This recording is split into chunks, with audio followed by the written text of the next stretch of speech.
Well, it's been almost a year since I haven't posted anything on this channel, and a few things about me have noticeably changed a little bit. So, what the hell? Let's just hear that tune once again, for old time's sake. Pasito tum tum, pasito tum tum, pasito tum tum, pasito tum tum, pasito tum tum. If you know anything about me is, I don't cry in movies, because I know what I'm seeing is not real. And then I saw something on Netflix last December, and then I cried. Man, I guess I've lost my edge. And then I started to reflect, and I noticed that there's been a few moments in films that have made me a little emotional. So, I'm gonna share with you the top 6 moments in movies that have made me cry. Why top 6? Because that's the only thing that has made me sad. And fair warning, because this will have spoiler alerts! Basically, the cause of our tears is for a sense of loss and pain, whether it's physical or emotional. We get overwhelmed through humiliation, when we realize we did something wrong, when we lose something of great value, or whenever we get heartbroken. Those are 4 categories that would have fit as a top 10 list. But since neither one of those made me tear up, I'm not gonna include them. These, however, will be categories I will include. Starting with one of the reasons we cry is for injustice. These are more tears of anger rather than sadness. It is the frustration of how justice is an illusion that allows innocent to suffer rather than have the guilty punished, like in Chinatown, 12 Years a Slave, Jojo Rabbit, The Green Mile, justice was served in Changeling a little too late. Sophie is made to make an unfair choice during World War II. How can no one put together The Reverend is not a holy man in The Night of the Hunter? A juror is willing to make an unfair call for a personal vendetta in 12 Angry Men? Path of Glory makes their anti-war message very clear. But if I had to look deep down my inner geekness, there is one injustice that left me speechless when I was young, and that is when Order 66 was passed in Star Wars Episode 3, Revenge of the Sith. Execute Order 66. Palpatine comes into power, aka the evil Emperor, and passes Order 66, where all the Jedi across the galaxy are hunted down and killed. While I didn't necessarily cry in this scene, it was one of my early moments in childhood to experience the bad guys win. It was an intrigue to witness power in its full-on corruption. After all, it was inspired by one of the prime examples of power in full corruption. If you know the Star Wars story, then you saw Order 66 coming long way ahead. But even after knowing, it was still shocking to see a domino effect to some of the most tragic moments in the Star Wars series. Innocent lives are ruined, heroes abandon their morals, democracy falls, tyranny rules over the galaxy, and a lot of killing younglings. Killing younglings. It comes close to feel relevant to how rulers work in real life, leaving us with a sense of hopelessness where the only place we can find hope is on the horizon. For number 5, that's where I get a little teary, because I'm picking something that is more personal, and that is when we don't fit in. This focuses on the deep loneliness we feel whenever society doesn't give time to listen, understand, or comfort us in our most need. It's much easier to outcast us rather than place the time and effort to bring the best out of someone that feels like the lowest form of life. Like in The Elephant Man, Edward Scissorhands, The Grinch, Babe, The 400 Blows, A Beautiful Mind, Anne Hathaway sang out all of her heart in Les Miserables. Even the abhorring penguin has some teary moments in Batman Returns. We may not always fit in our own cliques, just like in The Breakfast Club. Aikido shows how lonely we can be, even when we're surrounded by people. But for number 5, there is one outcast where I feel the most sorry for, and I lose it every time when I see Dumbo encounter his mother in Dumbo.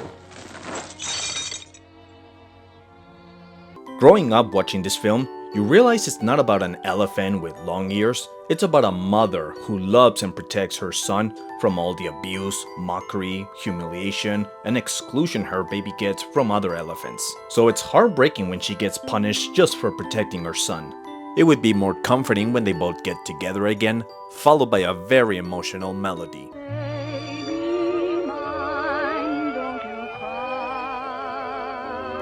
It's not only emotional for having a mother and baby reunite, but it's a stress reliever when you have someone that you can be vulnerable with.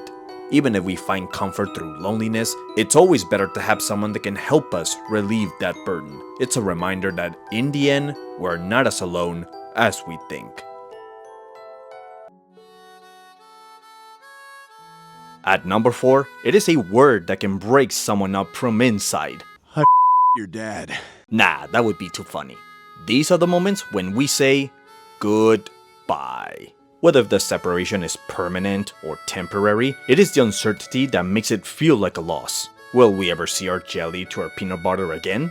Our ketchup to our hot dog? There's been plenty of departures where we lose it because we ourselves are saying goodbye to these characters we grew up liking, like Frodo and Sam in Return of the King, or the alien in E.T., the Terminator in the sequel, the Wizard of Oz, Gone with the Wind, Monsters Inc., Jesse's devastating abandonment in Toy Story 2, Toy Story 3, Toy Story 4, All Dogs Go to Heaven, Forrest Gump, La La Land, Interstellar, Lost in Translation, Casablanca, The Grapes of Wrath. How could a volleyball make us cry in Castaway? Robin Williams gets an honorable farewell in Dead Poets Society. Paul Walker gets a heartfelt goodbye after his passing in Fast and Furious 7.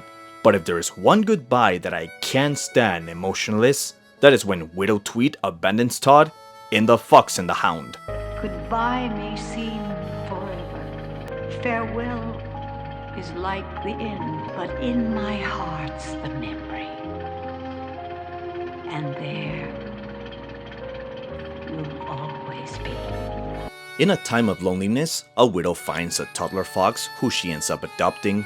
As the fox gets into more trouble, putting his life in danger, to the point he's no longer safe in her home, she decides to leave him in the forest so he can have a better chance of survival. There are several factors that make this farewell into a fair downer. One is the image of a broken old lady. Not only is she forced to abandon the only friend she has left, not only does this come from a deep place of love, but what makes it tragic is that she doesn't want to re-experience the sense of loss and loneliness when she lost her husband, which she now has to live in loneliness once again. The second is a fox who's not aware of what's happening. The last image she gets from him is a confused expression to why she's leaving him. We know why, and that's what made my generation gloat in tears in that moment. Just like it made me emotional to what a goodbye is. Letting go of someone you love, even if it hurts, even if you don't want to, even if you're left alone.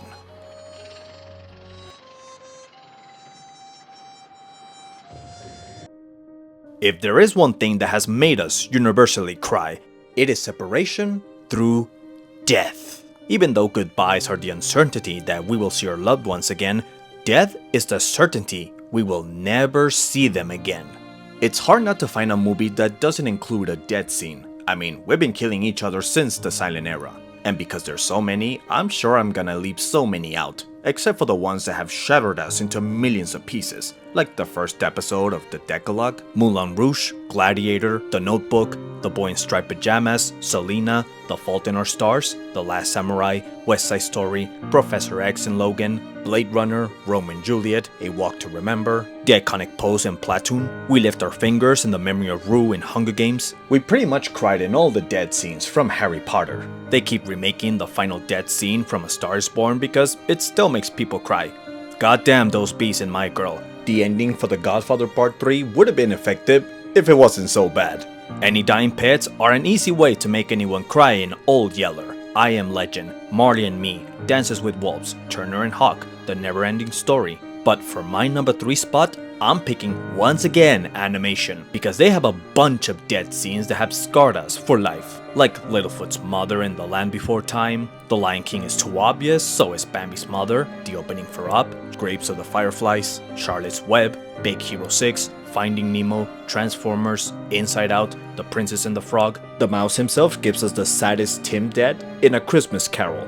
Snow White had the challenge to make us cry in 1937, back when animation was only used for comedy. So for my pick, I'm choosing one based on a little wooden boy made of pine. And of course, I'm talking about the recent Netflix version of Guillermo del Toro's Pinocchio.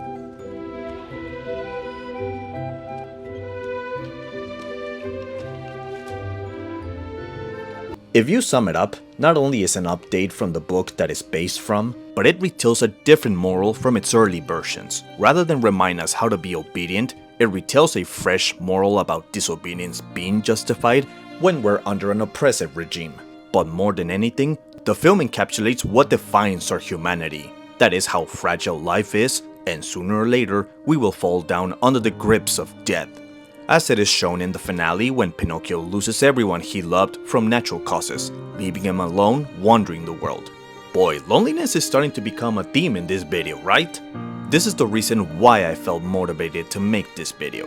The finale made me reevaluate my beliefs in death, or let alone worries. Who will I lose next? When will my time be? Will I be left alone when everyone is gone? Will I be strong enough to bear it? And I guess that's what makes life more valuable, when you look forward to sharing it with someone you love, until your time is over.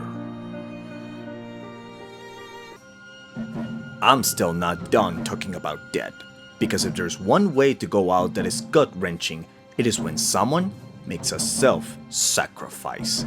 When you give up your own life so that others can live longer than you can't help but to admire it through our tears, since it's the only way to appreciate the individual who went out in the ultimate act of selflessness. We still cry over Jack's self-sacrifice in Titanic, or for the Iron Giant, or Logan, Boromir in Lord of the Rings. Other sacrifices include Ripley in Alien 3, Father Damien in The Exorcist, Leonidas in his final act of defiance in 300, James Bond makes it in the list in No Time to Die, Saving Private Ryan, the scientist in the first Godzilla movie, Seven Samurai, Life is Beautiful, Leon the Professional, Batman in The Dark Knight Rises, Spock in The Wrath of Khan, Darth Vader in Star Wars, Harry in Armageddon. It took 10 years for Marvel to deliver the ultimate sacrifice in Endgame. But for my number 2 spot, I'm gonna have to cheat a little bit, because this one is not about giving up your life, it's about giving up yourself, so that others can live, when Oskar Schindler rescued his Jews in Schindler's List. It's Hebrew from the Talmud. It says whoever saves one life saves the world entire. I've seen this film countless of times. I can say it's my favorite depressing film I can watch over and over. And it wasn't until years later that this hit me hard. Not for any obvious scenes that involve Jews getting killed, but for a simple framing shot as this.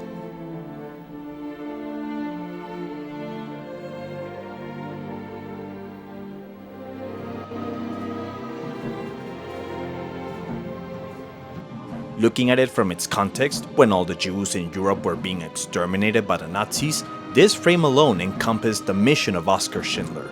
You have a group of Jewish women being brought to a safe house, surrounded by a pack of rabid wolves ready to kill them at the spot. And the only one standing tall at the very center of them is Oskar Schindler, a Nazi member. As long as he stays with them, they're all protected from any harm, because if they fire, they'll be shooting at one of their own.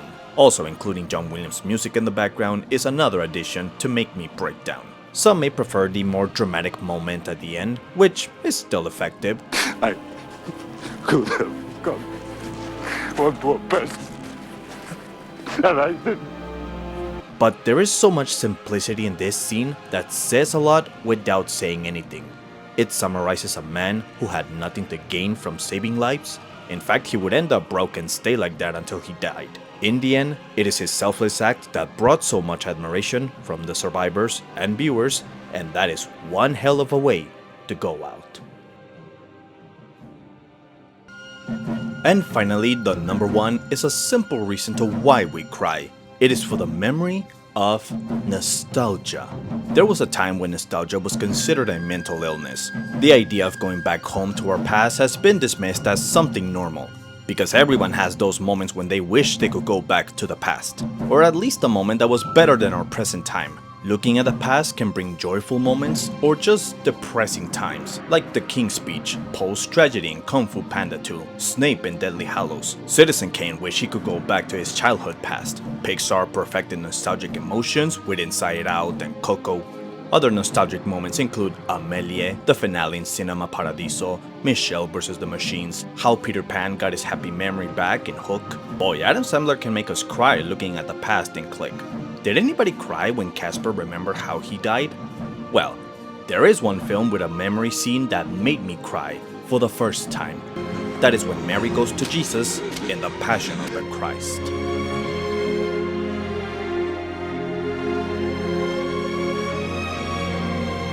After Jesus falls for the second time, Mary has a flashback to when Jesus fell as a kid. Her mother instincts kick in as she goes in both scenarios to comfort him. I've spoken lately about my complicated story with this film, which you can find in my channel. I will add in, this was the first time I felt the stress of a mother losing her son. The flashback not only contrasts the stressful moment to a comforting past, but it humanizes Jesus in a way we haven't seen in a while. From the lenses of Mary, we're not looking at an all-powerful God ready to die for her sins. We see from her point of view a baby who's been brutalized in the most malicious way, knowing she can't do anything to stop it other than just being there for him. It's the old saying that the worst pain is a parent losing their children. The music behind it raises the emotion to a high level. It sounds dramatic, but it powerfully emphasizes the suffering of a mother and a son condemned to die. And you can hear it if you translate the lullabies on the background.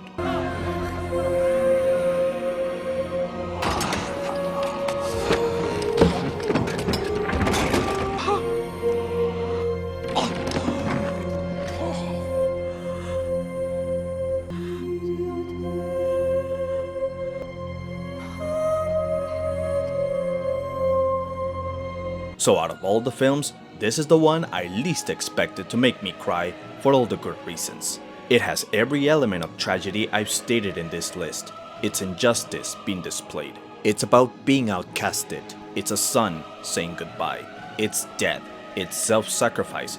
And it's a look back at nostalgia. It may not be the first for some, but it was for me, and that's why Mary and Jesus go on the #1 spot. Ila questa. Ila mata Galileis. In cielo. If I can sum up this list to what has made me feel emotional, it has been Disney, a Mexican director, 2 ambitious filmmakers from the 70s, and a Jew hater. Because why not? Hate used to be love at first, and when we feel too much love, we can't help but to cry. So what do you thought about it? Did you like it? Did you not like it? What are some movies that have made you cry? Leave it on the comment section down below.